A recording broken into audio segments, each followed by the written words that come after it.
क्योंकि 24 तारीख का फरवरी का बहुत महत्वपूर्ण कार्यक्रम है। और ये कार्यक्रम भारत की नवनिर्मित संसद भवन बाबा साहब के नाम पर हो और उनकी प्रतिमा लगे।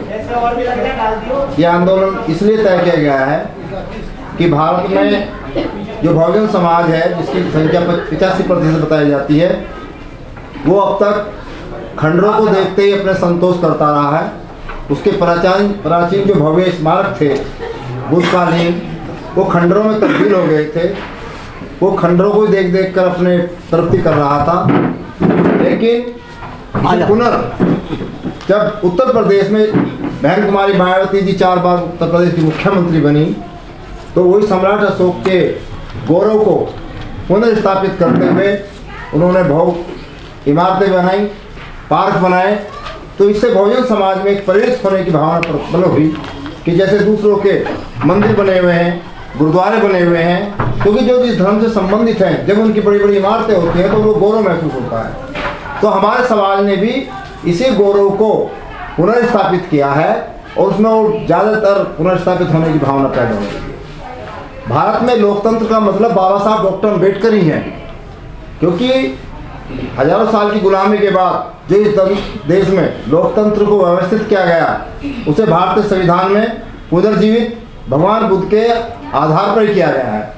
यदि आप भगवान बुद्ध का सार देखेंगे और भारतीय संविधान को देखेंगे तो बिल्कुल समान रूप से है, और ये पूरे भारत के लिए ही एक आगे बढ़ने का सबसे बड़ा स्रोत है। दूसरे धार्मिक लोग अपनी अपनी बात कहें, हमारा तो सिर्फ इतना कहना है कि जब लोकतंत्र का मतलब बाबा साहब से, संविधान से मतलब है, तो जैसे पुरातंत्र में बाबा साहब की प्रतिमा पुरानी संसद भवन में स्थापित है, अंदर भी है बाहर भी है, तो इसी तरह ये नई संसद भवन में उनकी प्रतिमा होनी चाहिए, उसका नामकरण होना चाहिए। पुरानी संसद का संसद भवन के नाम से जाना जाता था, लेकिन दुनिया में जितनी भी इमारतें हैं, कोई भी हैं, जैसे वाशिंगटन हाउस है, वहाँ का सब नाम पर हैं, तो ऐसे ही यहाँ पर कम से कम बाबा साहब के नाम पर हो। तो 24 तारीख का प्रोग्राम इसलिए किया गया है कि हम एक प्रदर्शन के रूप में, पहले हमने मार्च रखा था, संकल्प मार्च, सड़क पर निकलने का, लेकिन कुछ प्रशासनिक व्यवस्था होने के कारण इसमें थोड़ा प्रशासन ने कहा कि आप अपना ज्ञापन दे सकते हैं जंतर मंतर पर, उसकी परमिशन आपको दी जाए। तो परमिशन दे मिल गया आपको। तो अब ये जो हमारा होगा, हमारे राष्ट्रपति जी को, सरकार को ज्ञापन वहीं पर इकट्ठा होकर दिया जाए। पूरे आंदोलन संविधान बचाने के लिए भी चल रहे हैं। और अभी चूँकि अभी तक इस आंदोलन को बहुजन समाज में अनुसूचित जातियाँ हैं, अनुसूचित जातियों में भी कुछ 2-2 जातियाँ हर प्रदेश के अंदर, उन्होंने इस मूवमेंट को थामे रखा। उन्हें अलग अलग नाम दिए जा सकते हैं, महाराष्ट्र में अलग दिया जा सकता है, उत्तर प्रदेश में अलग दिया जाता है, लेकिन बहुजन समाज की जो अनुसूचित जातियाँ हैं उनको तो अभी कुछ पता ही नहीं कि संविधान में कितना अधिकार उनको प्रदत्त किया गया है। लेकिन अभी कुछ मुद्दे जैसे जैसे उठे हैं, बैकवर्ड में उठाए हैं, जैसे हमारे उनके धर्म ग्रंथों में हमारे समाज के बारे में लिखा गया। अभी तुलसीदास जी का मैटर उठा है कि प्राचीन काल में जो महाकाव्य उन्होंने लिख दिया गया है, उसमें हमारे समाज का उतना पता नहीं था कि हमारे बारे में लिखा है। आज जब वो जागृत हो रहा है तो उस बात को वो मुखर होकर भी कह रहा है। तो संविधान के बचाने के लिए अब ऐसा नहीं है कि शेड्यूल कास्ट के लोग ही हैं, बैकवर्ड माइनॉरिटी के लोग इकट्ठा हो रहे हैं। और संविधान में अगर कोई फेरबदल या कुछ इस तरह का होता, फेरबदल होते रहे, वो तो होता संविधान में दिया गया है, लेकिन उसको बदला नहीं जा सकता। और अभी बयानबाजी आ रही है। अभी हमारे जो बिहार के मुख्यमंत्री, उनका बयान आ चुका है कि कितनी कोशिश कर ले, भारत कभी हिंदू राष्ट्र नहीं बन सकता।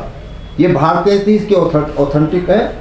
हिंदू, अब हिंदू जो अपने आप को बोल रहे थे, वो अपने आप को सनातनी बोलने लगे हैं, वो पाला बदल चुके हैं। अभी हिंदू नहीं कह रहे, उन्हें पता कि हिंदू पर एक प्रहार हो रहा है, उसकी पूरे कंट्री दुनिया के अंदर वो हो रहा है। तो मेरा तो आपसे यही है। अशोक जी, आपको मालूम है जो कि आपने जो आवाज उठा रहे हैं, अगर हम बात करें पहले कैबिनेट मंत्री स्वामी प्रसाद मौर्य जी, जो अभी आपने बात छेड़ी, उन्हें आवाज उठाई तो उनके ऊपर पिटाई भी कर दी गई है, उनको घेरा गया और धमकी दी जा रही है। हाँ, वो चलेगा। बहुजन के लोग कितने आगे आ रहे हैं, वो चलेगा, सब आ रहे हैं साथ में, सब उनके सुरक्षा में है, ऐसा नहीं है। दल भी, क्या समता सैनिक दल ने इस बाबत कोई कदम उठाया? हाँ, समता सैनिक दल ने, जो हमारे प्रदेश के अध्यक्ष हैं, वो उनसे मुलाकात वगैरह कर रहे हैं, उनकी सुरक्षा की जाएगी। और हम कोशिश करेंगे इस दल के सैनिक जो उनके साथ भी रहें, अगर वो चाहेंगे इस बारे में।